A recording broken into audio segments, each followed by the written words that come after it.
آپ تشریف لائے. انشاءاللہ ہم چند دقیقوں کے بعد قبلہ کی ملفوظات عالیہ سے مستفید ہوں گے. ابتدائے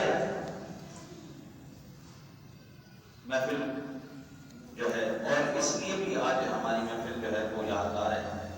ہمارے ڈاکٹر سلیم صاحب بھی تشریف فرمائے یہاں پہ، اور کیپٹن اختر صاحب بھی تشریف فرمائے، اور ہمارے بہت بڑے سرکاری ادارے کے ہمارے ڈائریکٹر بھی تشریف فرما ہیں.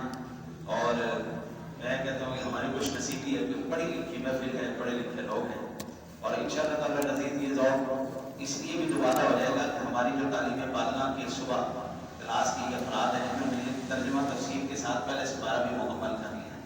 ان کی انشاءاللہ حوصلہ افزائی بھی ہم کریں گے. نادر صاحب ہیں ہمارے پی این اے سے، اور ڈاکٹر سلیم صاحب ہیں، ماسٹر سلیم صاحب بھی تشریف لانے والے ہیں، وہ بھی انشاءاللہ تشریف فرما ہو جائیں گے. اللہ کے پاک کلام سے تلاوت کا آغاز کرنے کے لیے میں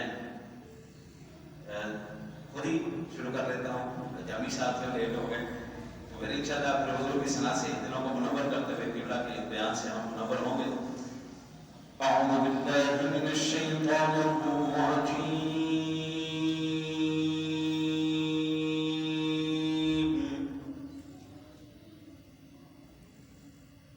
بسم اللہ الرحمن الرحیم.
مخصوص انداز میں اب ہم انشاءاللہ تعالی العزیز ایک نعت ایک بیان قبلہ آپ کی دعاؤں سے آپ کی شفقت سے بچے کو دین کی طرف راغب کرنے کے لیے اس کو پابند کر دیا کہ آپ نے ہر محفل میں ہمیں جو ہے وہ انگلش میں بیان سنایا کر تاکہ ہم جیسے جاہل بندے بھی جو ہے وہ تھوڑا بہت آؤ نو کر لیں تو تھوڑا بہت سیکھ لیں اور جو پڑھے لکھے ساتھی ہیں ان کے لیے بھی ہو جائے۔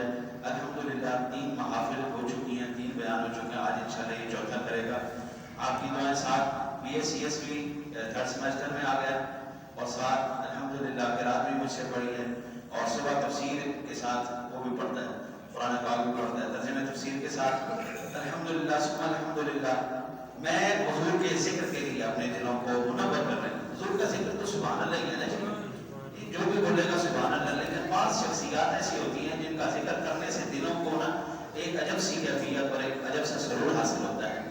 ہمارے ادارے کے فارغ التحصیل ڈاکٹر محمد تنویر علامہ بھی ہیں، ڈاکٹر بھی ہیں، پی ایچ ڈی اسکالر ہیں، جو حضور کا ذکر ہم نے پچھلے مرتبہ پچھلے محفل میں قبلہ کا بیان ہم نے سماعت فرمایا تھا، تو آج ان سے گزارش کریں گے کہ حضور کے ذکر سے ذرا ہمارے دلوں کو بھی منور کر دیں۔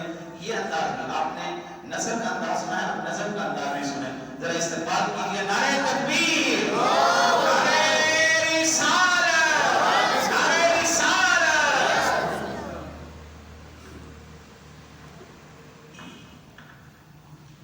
صلی اللہ علیہ یا رسول اللہ وسلم علیک یا حبیب اللہ۔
اپنے مخصوص انداز میں قبلہ قاری صاحب نے بہت زبردست جو ہے حضور کی ثنا سے ہمارے دلوں کو منور کیا، اللہ ان کے سوز میں، علم میں اور برکت عطا فرمائے۔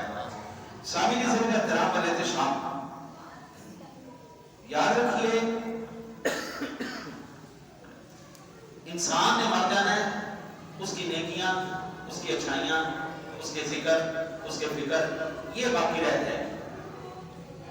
انسان تو اس دنیا سے چلا جائے گا، لیکن وہ جو اچھی یادیں چھوڑ کے گیا ہے وہ اس کی یادیں باقی رہنے والی ہیں۔ ہم نے یہاں پر آ کر اس علاقے میں اللہ اور اس کے رسول کے ذکر کا جو آغاز کیا ہے، انشاءاللہ تعالی العزیز ہمارے مرنے کے بعد بھی دنیا یاد کرتی رہے گی انشاءاللہ نبی پاک کے صدقے۔ یا آپ اندازہ فرمائیے کہ آج ہم جس ہستی کو سننے کے لیے اب جا رہے ہیں، بلا مبالغہ ہزاروں علماء کرام کے استاد، ہزاروں علماء کرام، ان کے بیان سے پہلے آخری بیان 5-7 منٹ کے لیے میں بھائی محمد دانیال کو گزارش کروں گا کہ وہ تشریف لائیں اور ہمارے دلوں کو منور فرمائیں۔ بھائی محمد دانیال صاحب ذرا استقبال کیجیے، نعرہ تکبیر،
starting in the name of the Lord, the most beneficent and the merciful.